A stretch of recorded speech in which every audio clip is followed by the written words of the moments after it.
प्यारे बच्चों नमस्कार, स्वागत है आप सभी लोगों का हमारे YouTube चैनल में। तो आज हम पढ़ने वाले हैं क्लास 8 ज्योग्राफी का चैप्टर नंबर 6। तो ये जो हमारा चैप्टर नंबर 6 है ना, इसमें हम किसके बारे में स्टडी करेंगे तो आइए मैं आपको बताती हूँ। जैसे इस चैप्टर का नाम क्या है, देखो, भूमि उपयोग। भूमि यानी क्या होता है, जो आपकी भूमि है, जो आपकी धरती है, उसके बारे में बताया जा रहा है। और फिर उसके बाद उपयोग मतलब क्या होता है, यूज। यानी हम इस चैप्टर के अंदर क्या समझने वाले हैं, भूमि का उपयोग, यानी भूमि का उपयोग किस किस प्रकार से किया जाता है उसकी चर्चा हम यहाँ पर करने वाले हैं। जैसे कि हम देखते हैं ना, एग्जाम्पल के लिए मैं आपको अगर बताऊं तो हम देखते हैं ना कि किसी भूमि पर क्या होता है कि रेलवे ट्रैक्स बिछे होते हैं, किसी भूमि पे स्टेशन बना हुआ होता है, किसी भूमि पे हॉस्पिटल्स बने हुए होते हैं। तो ये क्या है, ये भूमि के अलग अलग उपयोग है। कोई भूमि ऐसी है जिसके ऊपर हमारे घर बने हुए हैं, हम रह रहे हैं। कोई भूमि ऐसी है जहां पर स्कूल्स बने हुए हैं। ठीक है, तो ये जो भूमि के अलग अलग उपयोग है ना, वो किस प्रकार से कहाँ कहाँ पर होते हैं वो हम यहाँ पर समझने वाले हैं इस लेसन के अंदर पूरा अच्छे से। ठीक है,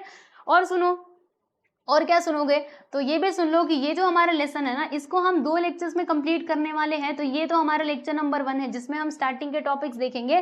फिर उसके बाद जो आपके अगले टॉपिक्स रहेंगे उनको हम कवर करेंगे हमारे लेक्चर नंबर 2 में। यानी कि इस चैप्टर के लिए मैं 2 वीडियोस अपलोड करने वाली हूँ, दोनों भी आप देख सकते हो प्लेलिस्ट में जाकर के। ठीक है, तो चलो भाई अब देरी न करते हुए शुरू करें, आइए फिर हम स्टार्ट करते हैं। तो यहाँ पर देखिएगा, करके देखो, कुछ तो बताया जा रहा है। आइए जरा इसको पढ़ते हैं, ये इंपॉर्टेंट है इसलिए मैं आपको बता रही हूँ।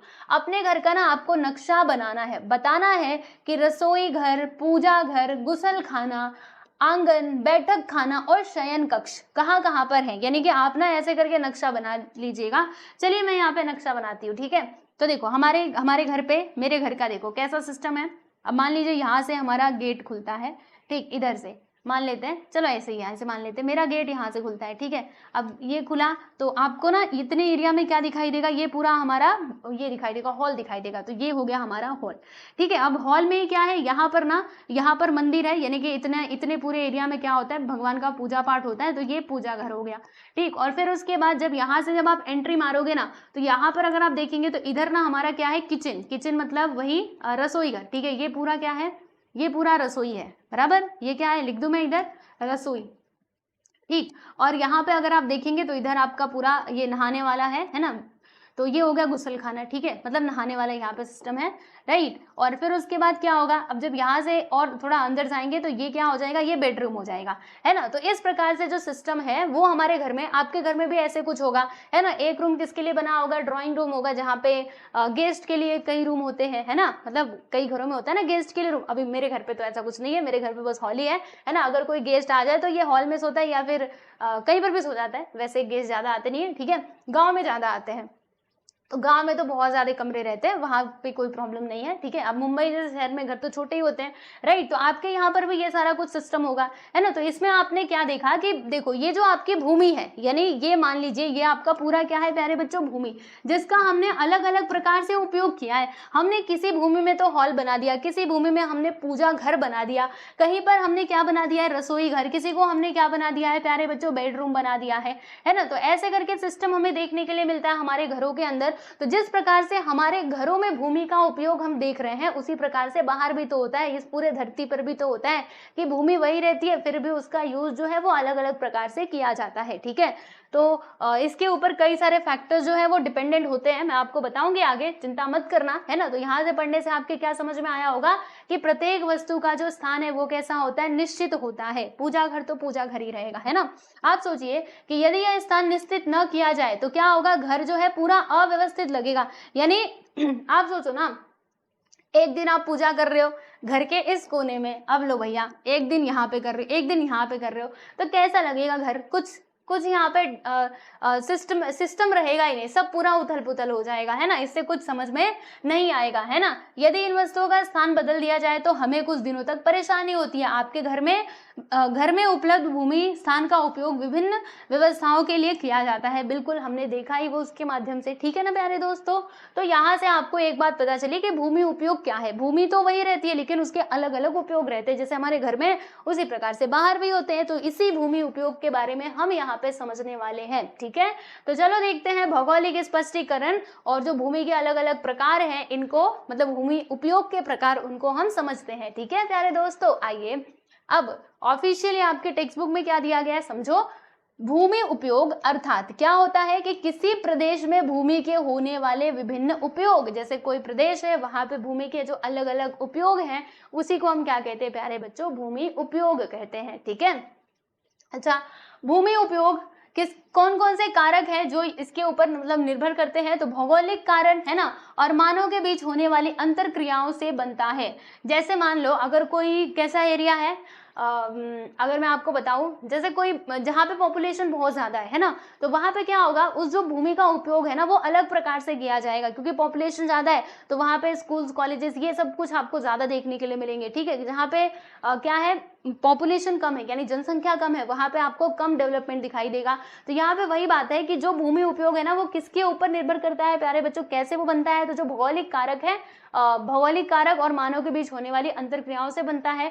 समय के साथ भूमि के उपयोग में हमें परिवर्तन भी दिखाई देते हैं। ठीक है, जैसे जैसे डेवलपमेंट होगा, जैसे जिस भूमि पे पहले खेती की जाती थी, जब पूरा डेवलप एरिया हो जाएगा, जनसंख्या बढ़ जाएगी, तो वहीं पे इंडस्ट्रीज लगा दी जाएंगी, है ना। इस भूमि में पहले खेती की जाती थी लेकिन अब यहाँ पे इंडस्ट्री लग चुकी है, उद्योग धंधे लग चुके हैं। तो बात वही होती है कि समय के साथ परिवर्तित हर चीज, देखो एक ही ऐसी चीज है जो समय के साथ परिवर्तित होती है, मतलब एक ही ऐसी चीज नहीं, यानी होता क्या है कि चेंज, ठीक है, चेंज होता रहता है समय के साथ। जैसे आप खुद को ही देख लो, आप 5 साल पहले कैसे थे और अब कैसे हो। 5 साल पहले आप छोटे थे, अब तो इतने बड़े हो गए हो, है ना। तो हर चीज में चेंजेस होते हैं। जब हम खुद एक समान नहीं बने हुए तो आप दूसरों से कैसे एक्सपेक्टेशन कर सकते हो, वो भी तो बदलेगा ही ना। ठीक है, तो जैसे जैसे मानव की आवश्यकताओं में वृद्धि होती है वैसे वैसे मानव द्वारा भूमि का उपयोग विभिन्न कारणों से बढ़ता गया। खनिजों से युक्त भूमि पर मनुष्य जो है वो क्या कार्य करने लगा, खनन का कार्य करने लगा। जैसे इस भूमि में अब देखो, मानव को पता है कि इसके अंदर क्या है, इसके नीचे भूमि के अंदर खुदाई करेंगे तो हमें मिलेंगे खनिज। ठीक है, लोहा वहा ये सब खनिज होता है ना, तो वो हमें मिलेंगे। तो वो क्या करेगा, ये कोयला है ना, तो वो क्या करेगा, यहाँ पे खनन का कार्य शुरू कर देगा, यानी यहाँ पे खुदाई वाली काम चालू हो जाएगा। और जो भूमि कैसी है, उर्वर है यानी कि उपजाऊ है और समतल भूमि है, वहां पर मनुष्य क्या करने लगा, कृषि करने लगा, क्योंकि वो भूमि किसके लिए उपयुक्त थी, कृषि के लिए उपयुक्त थी। ठीक है बच्चों, चलिए अब भूमि उपयोग के जो अलग अलग प्रकार होते हैं ना उनको हम जरा समझ लेते हैं। तो ग्रामीण भूमि उपयोग यानी जो गांव एरियाज है ना वहां पे किस प्रकार से भूमि का उपयोग किया जाता है वो जरा हम समझते हैं। तो देखो बच्चों, कृषि भूमि, एक मिनट, देखो कृषि भूमि जो जहाँ पे क्या किया जाता है, खेती करने के लिए उसका उपयोग किया जाता है। फिर परती भूमि, कुछ भूमि ऐसी होती है जिसको ऐसे ही मतलब ऐसे ही छोड़ दिया जाता है, उसमें कुछ नहीं किया जाता। और वन भूमि, ठीक है, कुछ भूमि ऐसी भी होती है जो जहाँ पे क्या होते हैं, फॉरेस्ट होते हैं, वन होता है। और दूसरा यहाँ पे एक और भूमि होता है प्यारे बच्चों, चारागाह मैदान। ठीक है, तो आइए जरा हम इनके बारे में डिटेल में पढ़ते हुए चलते हैं। ओके, इतना बड़ा बड़ा पैराग्राफ देख करके ना आपको डरने की जरूरत नहीं है, हर चीज बता रही हूँ, सुनते जाओ।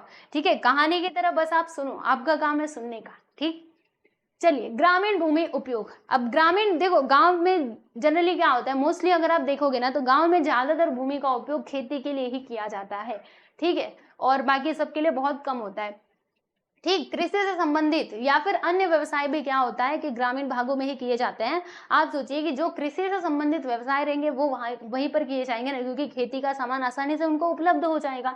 ठीक है, तो इसका परिणाम क्या होता है कि जो ग्रामीण अधिवास है इनकी अवस्थिति पर दिखाई देता है, यानी कि जो आपके ग्रामीण बस्ती है ना, उनका लोकेशन क्या है, उनकी स्थिति वो कहाँ पर स्थित है, वो उसके ऊपर वो डिपेंड करता है, मतलब वो दिखाई देता है। ठीक है, इसीलिए ये जो आपके बस्ती और बस्ती या फिर अधिवास कह सकते हो, ये कहाँ पे बनाए जाते हैं, यानी लोग जो है अपनी बस्ती कहाँ पर बना करके रहते हैं, तो खेतों के पास या फिर वनों के पास वहां पर पाए जाते हैं। ठीक है, और खानों के पास खान में काम करने वाले मजदूरों के अधिवास पाए जाते हैं, वहीं सागरीय तट के पास मछुआरों के अधिवास पाए जाते हैं। यानी कहने का मतलब क्या है, देखिए जो लोग खेती करेंगे वो जाहिर सी बात है भाई, वो अपना रहने का ठिकाना कहाँ बनाएंगे, खेतों के पास बनाएंगे, है ना। और जो व्यक्ति क्या करेंगे, मछुआरे हैं यानी जो मछलियों से अपना जीवन यापन करते हैं, वो कहाँ पे रहेंगे, तटों के पास रहेंगे। ठीक है, वो वहां पर अपनी बस्ती बना लेंगे। और जो व्यक्ति खदानों में काम कर रहे हैं वो वहीं पर क्या करेंगे, अपना अधिवास बना लेंगे, अपनी बस्ती बना लेंगे। तो ऐसे करके होता है। ठीक है, ग्रामीण भागों में क्या होता है कि भूमि अधिक उपलब्ध होती है, लेकिन जो जनसंख्या है प्यारे दोस्तों ये कम होती है, इसीलिए यहाँ पर जो जनसंख्या घनत्व है ना वो भी कम होता है। ठीक है, जनसंख्या घनत्व क्या है ये आपको पूरा डिटेल में बताऊंगी आपके अगले चैप्टर यानी कि पाठ नंबर 7 में। चिंता मत करो, आने दो, बता दूंगी। ठीक है, तो ग्रामीण क्षेत्रों में आवासीय क्षेत्र कम होता है। ग्रामीण भूमि के उपयोग का वर्गीकरण इस प्रकार से हम कर सकते हैं। सबसे पहले आ जाएगा कृषि भूमि। तो देखिएगा कृषि भूमि हम क्या कहेंगे, किसको कहेंगे, तो वह भूमि जहां पर प्रत्यक्ष रूप से खेती की जा रही है। यह क्षेत्र सामान्यतया व्यक्तिगत स्वामित्व के अधीन होता है। यानी कहने का मतलब क्या है कि जो आपका कृषि भूमि है, खेत के मालिक होते हैं ना, खेत, देखो कृषि भूमि हम किसको कहेंगे, जहाँ पे खेती की जा रही हो, ठीक है। देखो यहाँ पे लिखा है कि प्रत्यक्ष रूप से वहां पे खेती की जाती है, और यह जो भूमि है ना, ये किसके अधीन होता है, तो उसका मालिक होता है ना, खेत के मालिक होते हैं ना, वो अपने खेतों में जाकर के खेती करते हैं। तो वही है कि सामान्यतः व्यक्तिगत स्वामित्व के अधीन होता है। भूमि के स्वामित्व एवं कृषि के प्रकारों के आधार पर इस क्षेत्र का अधिक वर्गीकरण कर सकते हैं। अब आओ जरा प्रति भूमि की बात करें, एक एक बात समझते हुए चलता। प्रति भूमि क्या होता है प्यारे बच्चों, वो भूमि जहाँ पे कुछ नहीं किया जा रहा, प्रति है पूरा के पूरा, ना आपने उसमें फसल लगाई है, ना आप उसका किसी चीज के लिए यूज कर रहे हो, बस आपने उसको ऐसे ही खुला ऐसे ही छोड़ दिया है। और ऐसा किसान लोग क्यों छोड़ते हैं, कभी कभी ऐसा होता है ना, जैसे देखो बार बार मतलब सालों साल फसल लगा लेने के बाद किसान लोग सोचते हैं कि इसको 2-3 साल के लिए ऐसे ही छोड़ देते हैं, ताकि इसका जो उपजाऊ है ना, मतलब जो जमीन है वो और ज्यादा उपजाऊ हो जाए, ठीक है। इसीलिए किसान क्या करते हैं, उसको परती छोड़ देते हैं, तो उसी को हम प्रति भूमि कहते हैं। तो वह कृषि योग्य भूमि जिसका फिलहाल में उपयोग नहीं किया जा रहा हो, और देखना यहाँ पे क्या लिखा है कि कृषि योग्य भूमि, ठीक है, कृषि योग्य भूमि जिसका अभी फिलहाल में उपयोग नहीं हो रहा हो, भूमि की उर्वरता को बढ़ाने के लिए जो किसान होते हैं, कृषक यानी क्या होता है, किसान 1-2 मौसमों तक क्या करते हैं, भूमि के कुछ भाग का उपयोग नहीं करते, और ऐसी भूमि को हम क्या कहते हैं, प्रति भूमि कहते हैं, ठीक है। फिर यहाँ पे हम बात करने वाले वन भूमि की। देखो प्यारे बच्चों, वन भूमि क्या होता है, तो वन भूमि वो होता है जहाँ पे जंगल होते हैं, फॉरेस्ट होते हैं, ठीक है। तो ग्रामीण भूमि उपयोग में सीमांकित वन भी एक प्रकार की भूमि का उपयोग है। अब देखो यहाँ पे सीमांकित वन आया, सीमांकित वन यानी क्या होता है कि वो वन जो ना गवर्नमेंट के या फिर जो फॉरेस्ट डिपार्टमेंट होता है उसके अधिकार क्षेत्र में हो, उसके कंट्रोल में हो, उसको हम क्या कहते हैं, सीमांकित वन कहते हैं, ठीक है। तो ग्रामीण भूमि में ये भी आता है प्यारे बच्चों, ठीक है, ये भी एक प्रकार की भूमि का उपयोग ही है ना। इस वन क्षेत्र से लकड़ी, गोंद, घास इत्यादि वन उत्पाद जो है वो प्राप्त होते हैं, और इन वन के क्षेत्र में मुख्यतः बड़े पेड़, झाड़ियां, लताएं और घास इत्यादि होते हैं, ठीक है। यानी ये सारी चीजें तो यहाँ पे वन से उत्पाद मिलते ही हैं, और ये सब कुछ इसमें होते हैं, ठीक है। फिर यहाँ पे हम बात करते हैं चारागाह मैदान की। तो चारागाह मैदान किसको कहते हैं, तो वो भूमि जिसको हम क्या करते हैं, किसके लिए उसको मतलब बना देते हैं कि यहाँ पे क्या करेंगे, जानवर लोग हैं आकर के अपना चारा खाएंगे, ठीक है। तो उसको हम कहते हैं चारागाह या फिर मैदान भूमि, मतलब आप समझिएगा उसमें घास फूस उगे वही। तो यह जमीन गांव के पंचायत के अधीन होती है या फिर सरकार के अधीन होती है। यानी कि जो चारागाह होती है ना, चारागाह देखो आप लोग सुन रहे होंगे पहली बार, पर सुनो, यह जमीन किसके पास होती है, या तो पंचायत के मतलब पंचायत के अंदर होगी, या फिर जो हमारी सरकार है, गवर्नमेंट है, उसके अंडर में होगी, और पूर्ण गांव इसका स्वामी होता है। सारे के सारे जो गांव वाले हैं वो इसके स्वामी, मतलब पूरा ऑफिशियली स्वामी नहीं होते, क्योंकि ये किसके अंदर में है, देख लो, सरकार के और पंचायत समिति के अंडर में है, ठीक है। थोड़ी जमीन ही निजी स्वामित्व के अधीन होती है। यानी कि जो ये चारागाह गोचर मतलब चारागाह भूमि है ना, ये ऐसा भी हो सकता है कि कुछ भूमि निजी स्वामित्व, यानी जैसे किसी एक मतलब कोई एक पर्सन क्या उसका मालिक हो, ऐसे भी हो सकता है, ठीक है। तो आप लोगों ने यहाँ पर क्या देखा, आप लोगों ने यहाँ पे ये देखा कि जो आपका ग्रामीण भूमि है इसके क्या क्या उपयोग है। चलो मेरे साथ एक बार बोलेंगे। पहले कृषि भूमि हमने देखी, कृषि के रूप में उसका उपयोग करते हैं, फिर प्रति देखा, उसके बाद हम लोगों ने क्या देखा, वन भूमि, और फिर उसके बाद चारागाह। यानी 4 प्रकार के इसके उपयोग हमने देखे हैं, किसके, ग्रामीण भूमि के, ठीक है, यानी जो गांव में भूमि होती है उसके, इतना याद रखिएगा। अब जो शहर यानी कि नगर में भूमि होती है उसका उपयोग कहाँ कहाँ पर होता है, आइए जरा हम समझ लेते हैं। तो देखिएगा 20वीं सदी में नगरीय अधिवासियों में वृद्धि हुई है, बिल्कुल सही बात है, शहर कितने बड़े हैं, है ना। तो यहाँ पे क्या होता है कि देखो नगर में होता क्या है कि दूर दूर से लोग आते हैं काम करने के लिए, यहीं पर आकर के बस जाते हैं। इसके लिए यहाँ की जो जनसंख्या है ना वो काफी मतलब ज्यादा होती है ना। तो इसलिए भूमि का अधिक से अधिक उपयोग करना आवश्यक हो जाता है। नगरीय भागों में जनसंख्या की तुलना में भूमि क्या होता है भाई, सीमित होता है। इसलिए तो दिल्ली और मुंबई जैसे शहरों में क्या होता है कि वहां पर जो मतलब भूमि का बहुत, इसीलिए तो हमारे घर इतने छोटे होते हैं क्योंकि जनसंख्या काफी ज्यादा है। अब इतने जनसंख्या को अगर यहाँ पे रखना है तो उस प्रकार से जैसे बिल्डिंग्स यहीं पर बनाई जाती है क्योंकि जनसंख्या ज्यादा है। अगर बिल्डिंग्स बनाएंगे तो बहुत ज्यादा लोग लिमिटेड एरिया में रह सकते हैं, है ना। बिल्डिंग का कंसेप्ट सोचो यहीं से आया होगा, ओके। इसलिए जनसंख्या का घनत्व अधिक होता है। नगरीय अधिवासियों में भूमि का वर्गीकरण किस प्रकार से करेंगे जरा हम देख लेते हैं। तो देखिएगा सबसे पहले यहाँ पे हम लोग बात करेंगे व्यवसायिक क्षेत्र। यानी व्यवसायिक क्षेत्र का मतलब क्या हुआ कि यहाँ पर इंडस्ट्रीज वगैरह लगाए जाते हैं, जो भी आपके कंपनीज वगैरह होते हैं, फैक्ट्रीज, है ना, तो वो इस भूमि में लगाए जाते हैं। इनको हम क्या कहते हैं, व्यवसायिक क्षेत्र कहते हैं, यानी जहां पर व्यवसाय किया जाता हो। ठीक है, तो शहर का कुछ भाग केवल किसके लिए होता है, व्यवसाय के उपयोग में लाया जाता है। इस भाग में क्या क्या होते हैं, देख लेना जरा, दुकानें होते हैं, बैंक होते हैं, कार्यालय होते हैं।